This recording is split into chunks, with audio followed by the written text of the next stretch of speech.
டெல்லி மக்கள் மீண்டும் தம் மீது நம்பிக்கை வைத்து தேர்ந்தெடுக்கும் வரை முதலமைச்சர் நாற்காலியில் அமரப்போவதில்லை என்பதைத்தான் அரவிந்த் கெஜ்ரிவால் இந்த காணொளியில் தெரிவித்துள்ளார். அரவிந்த் கெஜ்ரிவாலின் இந்த அறிவிப்பால் டெல்லி அரசின் முதலமைச்சர் யார் என்ற கேள்வி எழுந்துள்ளது.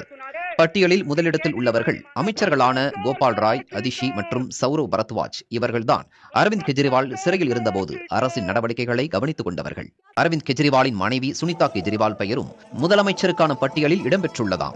இருப்பினும் அவர் இதுவரை அரசியல் ரீதியான பொறுப்பில் எதுவும் இல்லாததால் அவருக்கான வாய்ப்பு குறைவு என கருதுகின்றனர். எனவே அனுபவம் மிக்கவர்களுக்கு அதிக வாய்ப்பு இருப்பதாக ஆம் ஆத்மி கட்சியினர் சொல்கின்றனர். அந்த வகையில் அமைச்சர் அதிஷி முதலமைச்சராக்கப்படலாம்.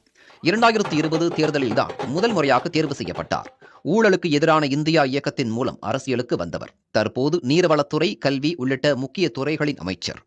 அடுத்ததாக சௌரவ் பரத்வாஜ் தொடக்க முதல் அரவிந்த் கெஜ்ரிவாலுடன் பயணித்து வருகிறார். உணவு, போக்குவரத்து, சுற்றுலா, பொது நிர்வாகம் என